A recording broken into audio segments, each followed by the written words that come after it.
Hello team, this is Jeff Blakesley, PCEP teacher who's going to be sharing information about Egypt for you in the form of a fun fact TED Talk, easy for me to say. Normally we would be in the upper odd giving the information to you in large group setting, but unfortunately we have to meet this way. Normally this would take an hour. It should take a little bit less time because of the lack of interactivity, but I encourage you to stop and pause the video, do some research on your own whenever you hear something interesting, and then at the end, hopefully I'll leave you with some fun things to consider and some information to take with you about the Egyptians. So procedure, like I said, a little bit different because we have to do this via video. So fun fact number one comes to you from the proclaimers, who will help you with understanding where we are in the world. You've already studied Mesopotamia, so you know the Tigris and Euphrates River, the Fertile Crescent. We know where Babylonia was and Sumeria. And now what we're going to do is we're going to travel 500 miles to the east and then 500 miles further. So we are going across the deserts about 1,000 miles.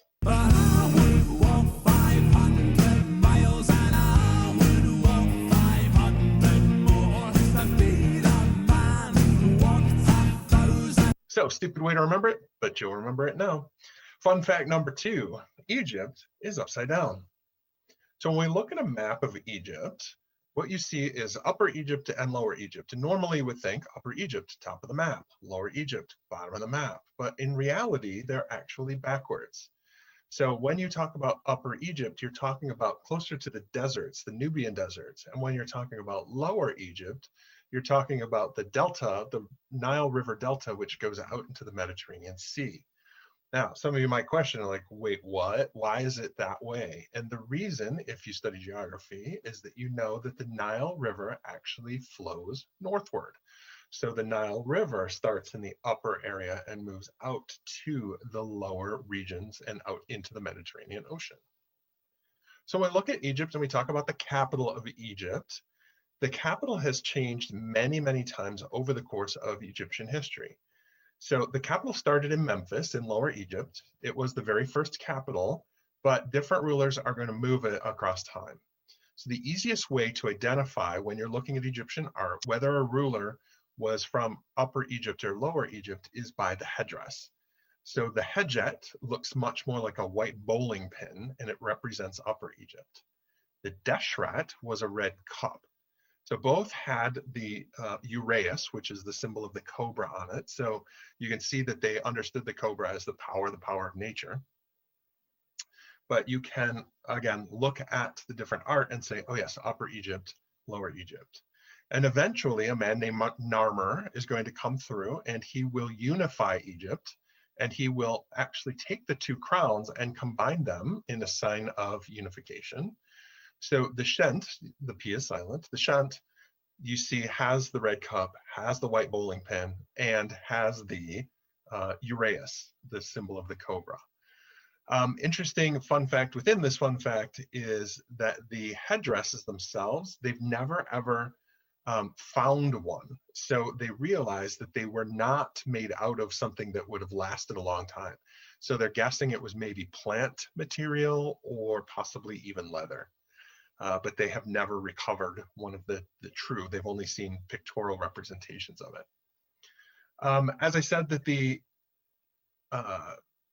there's been movement. The capital has moved, and you see all the different places that were capitals, the cities that were capitals. And the one that stands out is Amarna. And Amarna stands out because it's really not a nice area. So if you look back and you said, why would anyone choose Amarna as the capital? What you're going to find is that the pharaoh Akhenaten moved it there because, not because of the area it was in, but because he had found a natural feature where it looked like the sun was born every morning. And he assumed that that was the sun god's birth spot. And so he moved the capital to Amarna. And we'll be talking about Akhenaten a little bit later as we go through. Fun fact number 4 is that Egypt, the Egyptian empire, lasted a long time. I cannot stress long time. To give you an understanding of how long it actually lasted, we can compare it to the history of the United States. So when we look at the history of the US and we think about the birth in 1776, when we signed the Declaration and kind of create the United States as the United States, and we look at 2020, the Egyptian talk that you're listening to right now, and we think about the 234 years that have passed, there have been many, many historical, technological, scientific things that we can get a better understanding. So within this time, we go through the Industrial Revolution. We go from being strictly farmers to the industrialized nation that we are today. We're talking about 2 world wars that have happened. So when you go back and you think back, wow, this is before even World War II, back to the Revolutionary War. We're looking at the invention of cars. We're looking at the invention of the internet. We're considering that we've gone from all of the presidents, from President Washington to President Trump.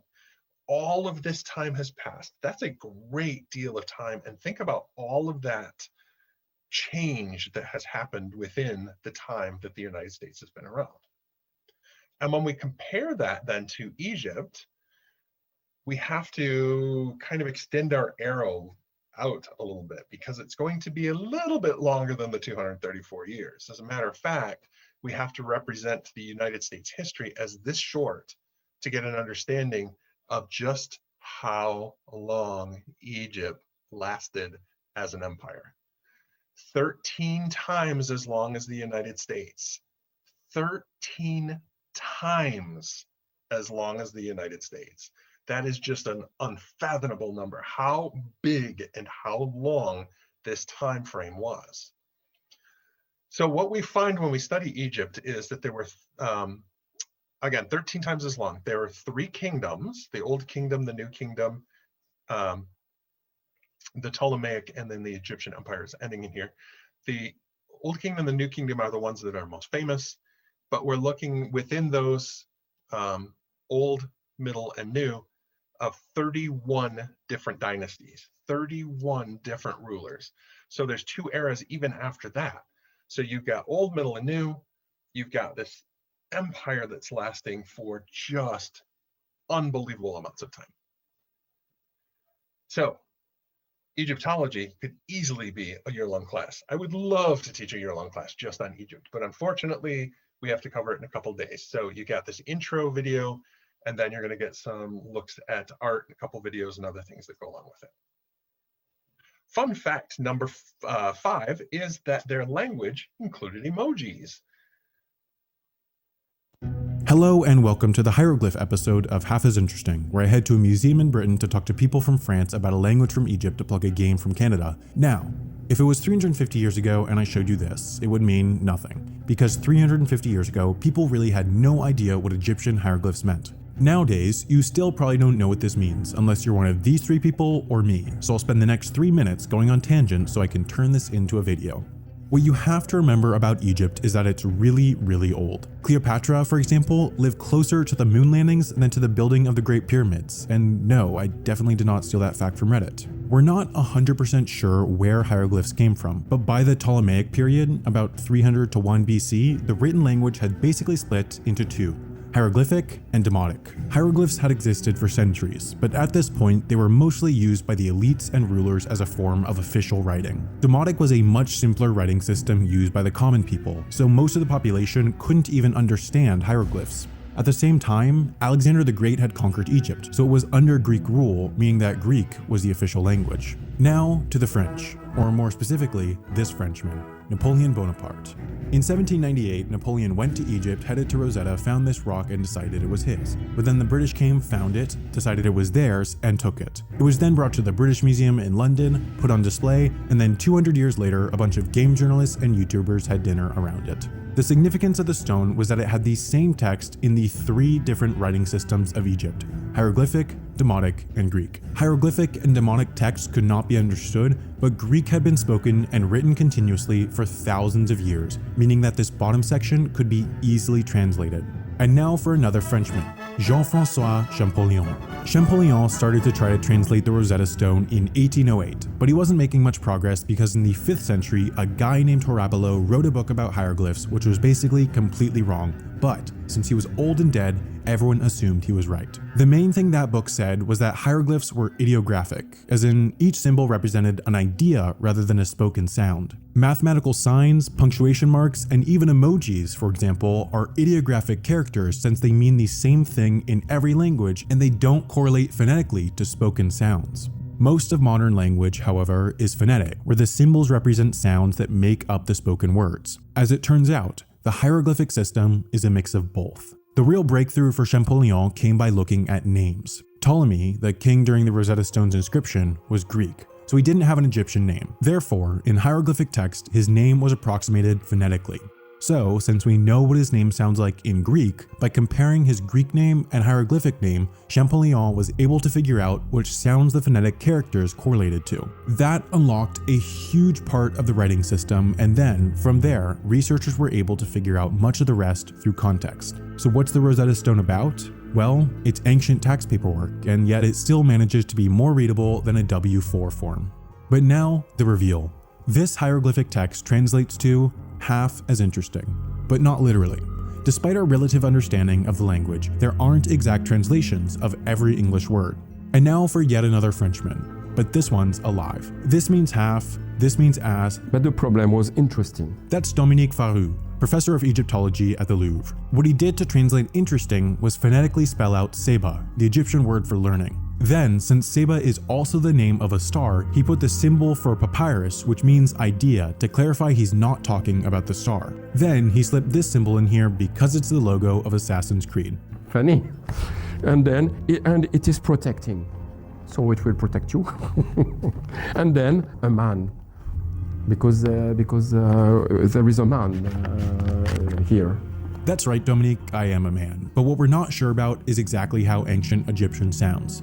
Obviously, we have no recordings, so how we say it today is just an educated guess. We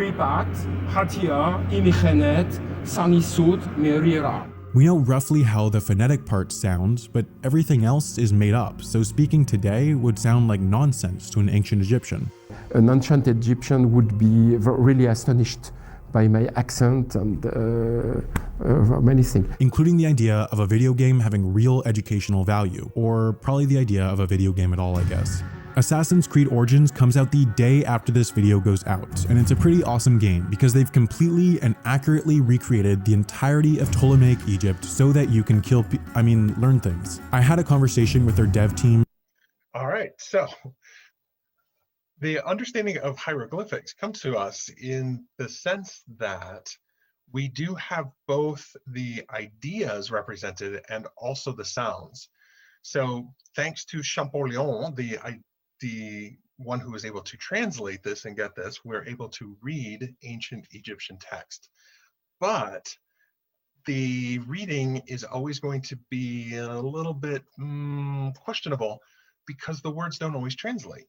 As we read through words now and think about past, or if you come into words and you have no framework with it, it's going to be confusing. So as an example, someone from the islands of Samoa, if they've only lived in the islands of Samoa, every time you dig a hole there, it fills with water. So when they come here and they hear the word basement, well, what is a basement? Well, it's a hole under your house. They think you have an indoor swimming pool because the context is not going to match up. So we still read these and still maybe don't quite understand exactly what they say, but we do get a much better idea. And again, the hieroglyphs were spoken by the elite, and the demotic, not demonic, demotic language was more the slang, the everyday person's language. So it's the difference between, say, speaking with your friends and taking an advanced composition course. The Rosetta Stone, the cartouche. This is a fun one when you're looking at Egyptian information. The symbol that has the hieroglyphs surrounded by the oval with the base under it, every time you see that, that's a name. And then, of course, we have to make fun of the hieroglyphs, because what fun is a lecture if you're not going to have some fun with the ancient grammar police? or the hieroglyphic spelling bee. Egyptian spelling bees must have been fun. Plague, locust, skull, river of blood, frogs, plague.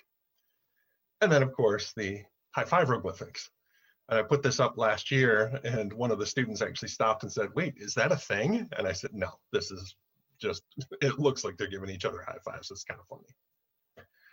Fun fact number 6, they were astronomers. They were absolutely obsessed with the stars, with the sun. They tracked it. We have records of them tracking where the sun was going to be, where the stars were going to be. They truly understood astronomy, which of course then leads into the Ancient Aliens that you can watch on History Channel, where they start to give all kinds of really crazy things. Maybe some not as crazy as others. But the detailed record of the sun and star movement is one thing. But then we read about the festivals that they had corresponding, which meant they understood when celestial events were going to happen.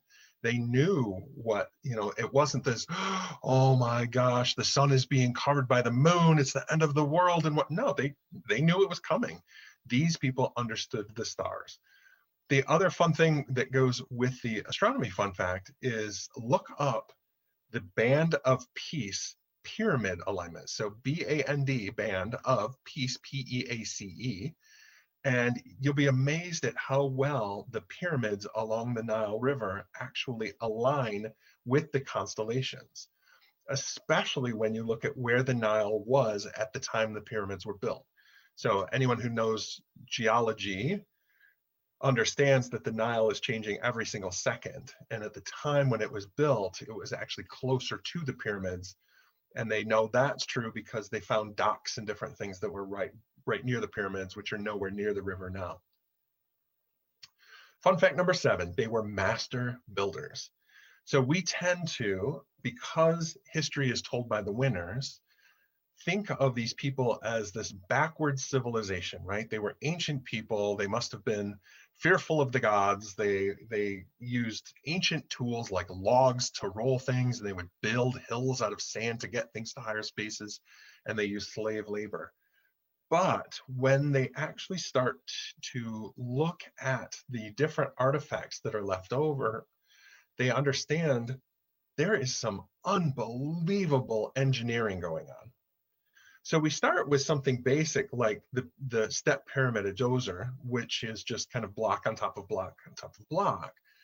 And as the pyramids get closer to our time, so older in their sense, then we start to see things like the bent pyramid, which seems to have been built in 2 different frames where they started building it, and then for whatever reason, they changed the angle on it. And we're not sure why. There's all kinds of different theories that go to it, all the way up to the most famous pyramids of Gizeh with Khufu, Khafra, and Menkaure.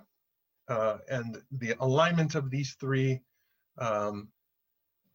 there's even an upside down pyramid, Abu Rawash, that you can look up and see that they did all kinds of different things. And there's so many mysteries that go with these because we don't have clear records, or when we read the records, like I said, we may not be understanding exactly what they're saying.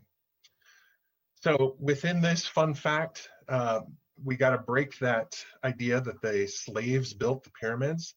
The pyramids were super, super important. No matter what theory you believe, the pyramids were super important to the people of the time. There's no way that they would let slaves build something that was this important. They had engineers working on it. They had their finest craftsmen working on it.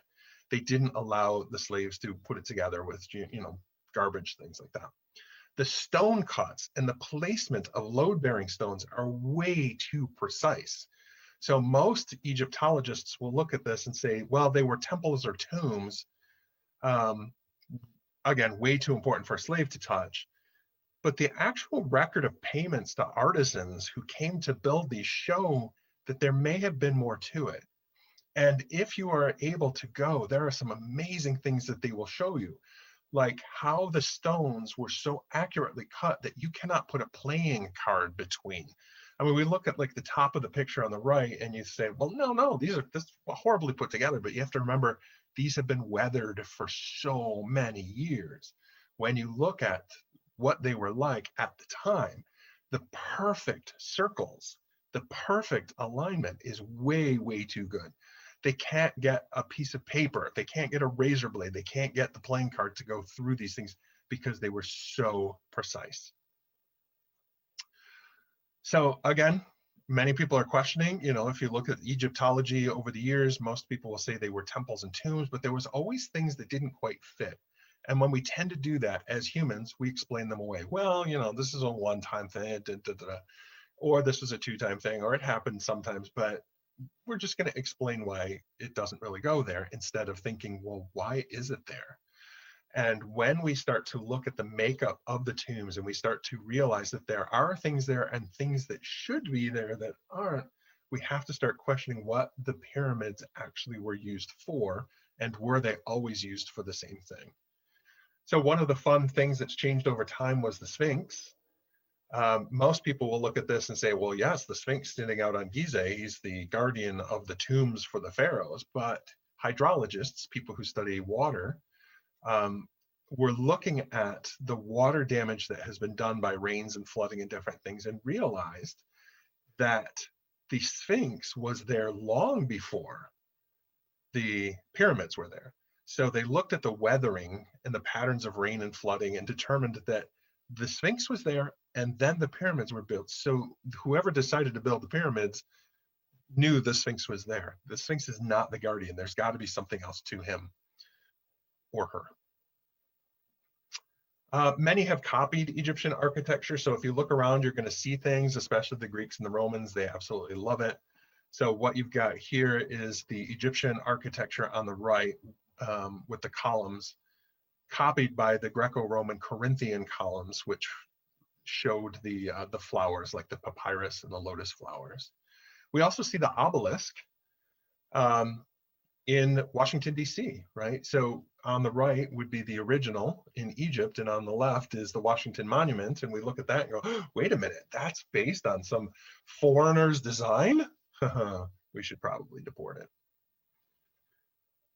All right, 7.5 fun fact with the master builders is that they actually had rooms. They understood acoustics and harmonics and music and sound, and designed buildings that used running water and other different things to create these sound effects within these rooms to help cure people. So there's records that they're reading now and understanding that they understood sound.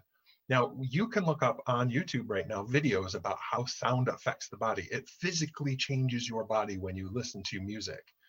And different kinds of sounds will have different effects on it. And the Egyptians understood this, and there were rooms you could go to where if your harmonics were out of line, you could get peace of mind and peace of body put back in by sitting in these rooms and letting the sounds affect you. Then within the master builders, the most iconic depiction is Abu Simbel. This is the temple to Pharaoh Ramses II.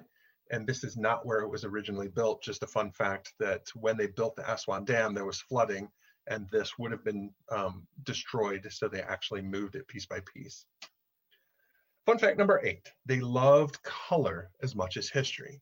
So we tend to look back and we see the old statues and the old pyramids, and we just see sandstone and gray. And the reality is they absolutely loved color.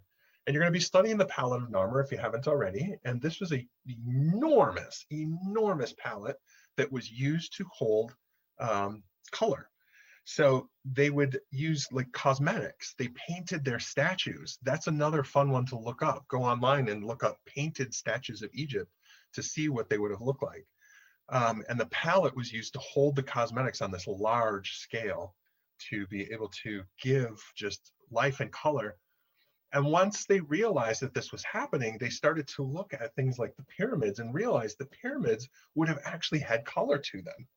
So if you take a close look at the pyramids of Giza, you'll notice that the top of your center pyramid actually has a different outer color covered stone, and then there was a lower one.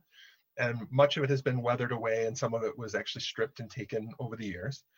But you have kind of this golden white to it. And around one of them, they find all these like flakes of black, and they realized there was obsidian that was used around one of the pyramids itself too.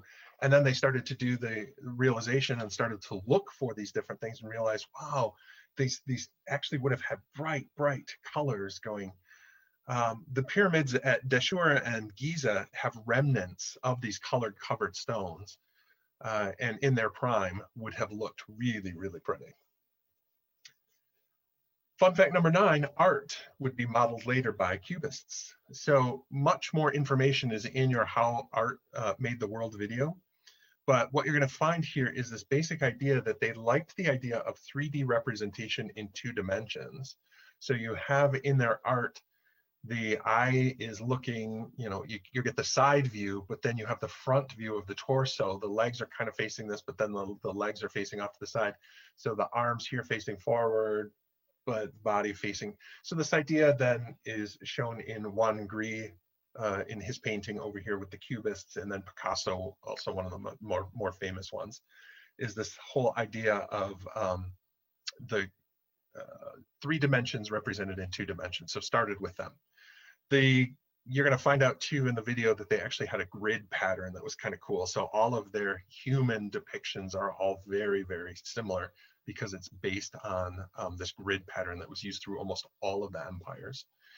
And then you'll notice on the Egyptians, they all have left hands. Like they don't have right hands, they only have left hands. So it's kind of an interesting thing that we'll talk about here in a minute. Fun fact number 10, many people think that they were obsessed with death, but the reality is they were not. In fact, they didn't even have a word for death. They called it westing. And the idea was that this was not the true life, that when you died, you got to, as the sun set in the west, your body would also set in the west, and you got to go to the true life. And when the people were getting ready to die, they would look at this Book of the Dead, and they would understand kind of what the journey was to get into the afterlife. And in that book, in these papyrus scrolls, they learned that the heart was more important than the brain. And we know this is true because with the mummies were buried these canopic jars, and each one of the canopic jars held a different body part. And the heart was left in the body. The stomach, the intestines, the lungs, and the liver were put into the canopic jars. And the brain, they would stick this hook up in through the nose, they would scramble and they would pull the brain out and they would just throw it away because to them, the brain meant nothing. So if we look at the psychology of Americans today, we tend to think that our soul is in our brain, right? Because if I were to take body parts off of me, if I took my hands and feet, put them in the hall, I would still be in the room. If I take my legs and my arms off and I put them in the hall, I'm still in the room. If I cut my neck, and put my torso out in the hall, I'm still in the room, because we tend to believe that our brain is where the soul is. The Egyptians believed it was in the heart. So the heart was the most important part of the human. And what would happen is when the people would die, your heart was weighed by the god Anubis with the jackal head over here. Anubis would lead you into this room where they would take your heart and they would put it on a scale. And on one side, your heart, on the other side, a feather. It was the feather of truth. And the feather of truth would tell whether or not you were a good person in this life. So when you died, you wanted to make sure that your heart was free of all kinds of sin. And the gods would weigh it. And if it started going down because it was full of sin, this god, Ammit, who was like a lion, hippo, crocodile goddess, would eat the dirty soul. The Ka was gone forever. If you didn't, though, you got to go see Anubis, who would then take you into the Duat, the area of the underworld where you were allowed to live with your relatives forever and ever in just a different kind of life. So some Egyptologists will propose that the heart was shown in their art through their left hands, because the left side of the body is going to be more important. One of the other things you're going to see in Egyptian art is scarab beetles. And if you're a fan of, there's the left foot forward. So you have the left foot forward and the left hands, because showing the importance of the heart in the left-hand side. The scarab beetles then, you're going to see these icons all through Egyptian art. And the scarab beetle nowadays, it tends to be kind of this scary thing because of the Brendan Fraser version of The Mummy, where the beetle was portrayed as a scary creature that would kill you.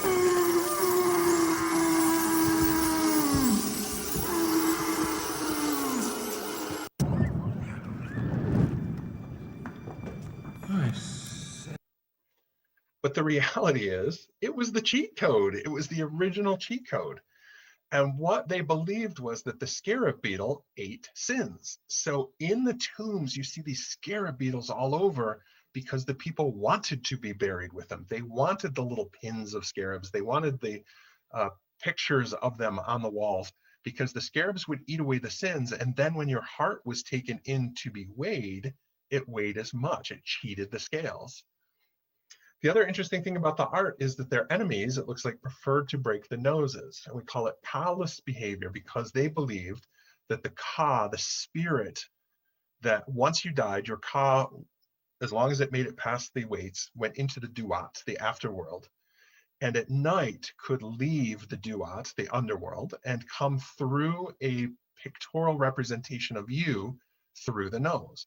So there were statues, many, many little statues put around because your body or your spirit, the Ka, would leave through the nose and go out, and you'd be able to go visit your relatives and spend time in this life and then go back through the nose. So when the enemies of the Egyptians came in and invaded, they destroyed the noses as a power move, right? And that truly upset the Egyptians. That was terrible, terrible. You were now telling them that their ancient relatives couldn't come visit anymore. That was big, bad news. The one exception is the Sphinx.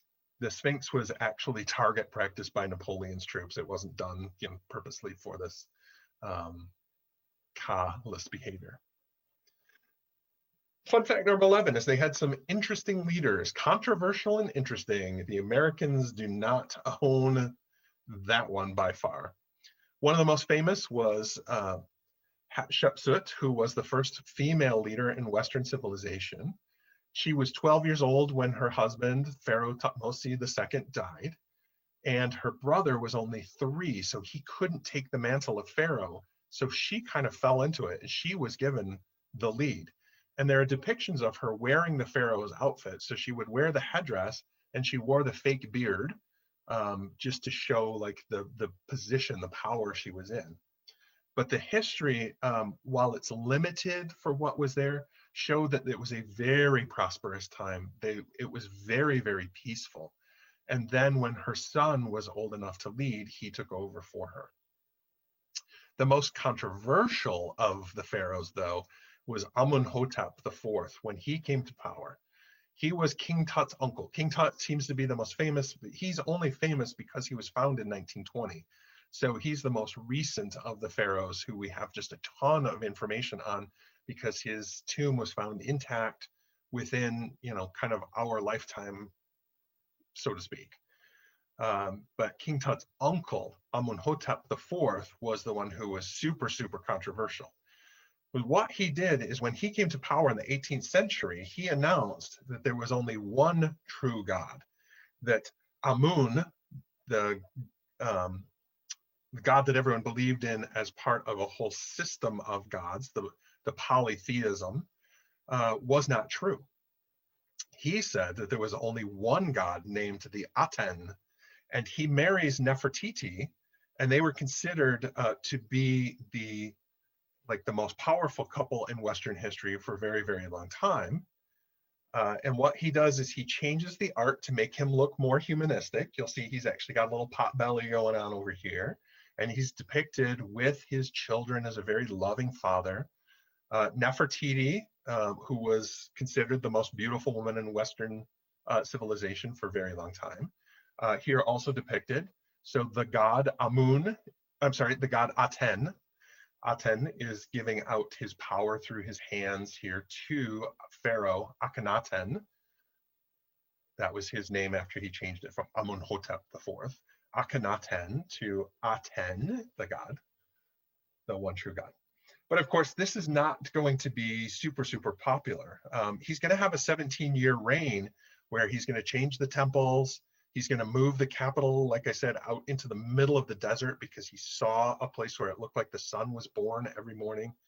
And he makes many, many enemies because of this, including all of the priests and all the people who were very, very strong in their belief system, now being told that there's only one God instead of many, many gods. And this does not make them happy. So Akhenaten, of course, is driven out of power, killed by most likely a priest named Ai, and his nephew comes to power. And his nephew we know as King Tut, and most people, when you ask his full name, they'll say, oh, Tutankhamun, right? T-U-T, Ankh. His name, though, when he was born, because his uncle was still in power, was King Tutankhaten, Aten being the one true God. But when Akhenaten was thrown out of power, and people demanded that they go back to the polytheistic way, he changed his name to show that he was a man of the people to King Tutankhamun, or Tutankhamun. So, fun little fact about the Egyptian leaders and how they have their own little sense of historical, oh my goodness, we definitely didn't corner the market on that one. So one of the theories that's fun to follow is the followers of Akhenaten would flee and leave to find a new home. And this may be the theory of Exodus, where the story of Exodus in the Bible comes from, is that there are people who are proposing the followers of Akhenaten fled Egypt because they were persecuted, because they believed in one true God. And it didn't take them 40 years. They didn't wander in the desert for 40 years. It just took 40 years worth of people leaving Egypt. Probably there was a large exodus at first, but then people just kept going. So over the course of 40 years, the followers of Akhenaten were the ones who actually moved to Jerusalem. The early pharaohs saw themselves as God on earth, but later ones were more human. So you saw Akhenaten, who portrayed himself a little bit more humanistic, loving his children and with the little beer belly thing going on. You have Senwosret III, who considered himself a man of the people. And he didn't follow Akhenaten's lead in religion, but he did in art. And he takes it another step. So when we look at his depiction, you see deep set, heavy lid eyes. He's got thin lips. There's like furrowed brows marking a rather hollow cheeks. It gives him the representation that he's kind of brooding, that he's deep in thought. And this is not found on the early Egyptian kings. The early Egyptian kings wanted to show the pharaohs the power that they had because they were walking gods on earth. And later pharaohs started to say, no, we're actually very human and we bond well with you. Fun fact number 12, America is rife with Egyptian symbols. So once you look at and start to look at things like the Ankh and the hieroglyphs and the different Eye of Horus, which I believe you're going to read here, the Eye of Horus, Horus, the hawk-headed god over here. You're going to start to see these all through American iconography. So you've got the pyramid on the dollars, you've got the spiritual Ankh, you've got the Beatles, which should be on a Beatles album, but this was Journey, and then Asia, which was a group in the 80s who also uses the pyramid and the birds, and then the Eye of Horus with the little wisp. Fun fact 13, late in the game, Egypt was still an influencer. So when we look at the Egyptian influence, we have to look at the Library of Alexandria. So the library was the greatest collection of written history. It kept all of the history of all of Egypt and from before that. And unfortunately, when the Romans came in and decided that they were in charge and they wanted their version of history saved, then it was burned down. Now, whether or not it was done by Julius Caesar, that's in contention, but it did burn down in 488. I'm sorry, 48 BC. So all of that history was lost, which is just terrible, terrible to think. And possibly a ton of technological advances went with it, which we'll talk about very soon. But you'll see that then represented, if you are a fan of Game of Thrones, with the library where all of the knowledge was kept together. That was a nod to the library of Alexandria. And then, of course, Cleopatra and her cat obsession, they're still American icons. And the story of her being killed by an asp. The fun thing about Cleopatra is there were many, many Cleopatras. There were 7 of them, and Cleopatra kind of became more of a title, just like Caesars will in Rome when you study Roman history. There was one Julius Caesar, but then they started adopting the name Caesar as more of a powerful term. So with the loss of the Library of Alexandria, like I said, we lost potentially a ton of technological history. And as people start to look back at Egypt with an eye and a little bit more skepticism about them being as backward as we once thought, we start to get some really, really crazy things. So fun fact 14 is where I hope you'll start to do some research on your own and start to look at things with an open mind, because it's very possible that they had technology that was well beyond what we have now. One of the things we found was the Nileometer. They were able to tell how far or how high the Nile was going to flood every year. So they were able to predict where they needed to make adjustments. Flight, they very possibly could have had it, and that started with something called the Saqqara bird. And if you look up the Saqqara bird, you're going to see what looks like a little toy bird. And the reason that they started questioning was that it was found in a tomb of adults, and they said, well, that wouldn't make sense. The adults didn't have toys left with them. And so some engineers started looking at that going, are you sure that's a bird? It kind of looks like an airplane. And I said, well, it's not an airplane, it doesn't have a tail. And they started looking at it carefully again and said, well, wait a minute, it used to. It was obviously broken for whatever reason. So someone wanted it in there, but someone didn't want someone else to find it intact. So the engineers started looking at the electron microscope, through the electron microscope, figured out where exactly the breaks were, and were able to figure out what the tail would look like and how big it was and the position. And they rebuilt a 3D model of this Saqqara bird, and they threw it, and this thing flew forever. So they probably had better flight than we even did. They understood aerodynamics better than we even do. And then when you add the Temple of Abydos, which Pharaoh Seti had set up, that one was fun because they removed a couple of blocks and found some older blocks behind it with some hieroglyphs. And one of them looks really, really crazy, like a helicopter. People say, well, of course it's not a helicopter. They didn't have helicopters back there. But then we start to look and say, what if they did? Can we find some more information to show that they maybe actually did have flight? And that would help then understand, well, how did they build the pyramids, right? Like, they had to make this great big mounds and all, and it's like, well, no, if they had flight, it was probably a lot easier. One of the other things that's bothered Egyptologists forever and a day was when they started going way down into the depths of the earth to look at the tombs, there was never any torch marks. So there should have been oil, there should have been smoke residue, there should have been things, and there wasn't. There was none of that. So many people started proposing, well, maybe they just took down like a series of mirrors and they would angle the sunlight to go down. And they kept saying no, because there's degradation, that the light would get, by the time it got down there, it wouldn't be bright enough to light anything up.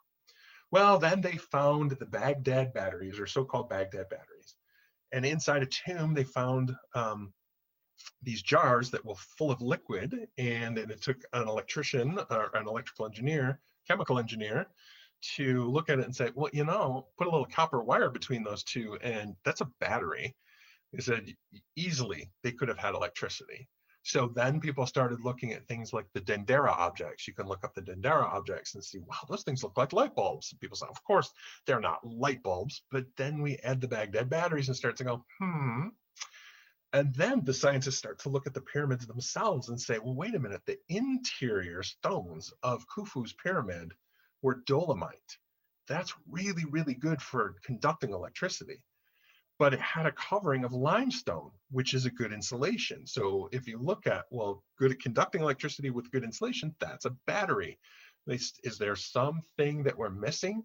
Were these things actually able to take electricity from the sky, maybe, you know, get a nice electrical storm, pull it in, and the pyramids were actually huge batteries that powered Then they start looking at all the tunnels underneath and starting to re-evaluate maybe what the pyramids actually were. Were they tombs and for the dead pharaohs? Maybe, but maybe were they something else as well? So there's some fun things to look at. The last one I want to send you to is this YouTube video where you can look at the piezoelectric basins in Abu Ghraib and realize they'll show you how these people definitely had the ability to levitate things through sound, because they now can recreate it and say, holy cow, these ancient Egyptians that we used to think about as being these just backwards people actually probably had unbelievable weather prediction, were able to levitate objects. They had electricity, they had machines that could fly. They didn't need slaves to build the pyramids. They were technologically super advanced. And unfortunately, when they were conquered, all of their history was destroyed. And now it's just conjecture, but it's a ton of fun. So that's it. That's your hour-long, and I put that in air quotes, lecture on the Egyptians to get you started, give you some background information on who they were and what was going on in their lives, and then leave you with some of these mysterious things to go research on your own. Tons of fun. So again, my name is Jeff Blakesley. I teach at the park, and I'm happy to have a chat with you if you would like to continue a discussion about the Egyptians. They are absolutely one of my favorites, and it was fun to be able to share this with you.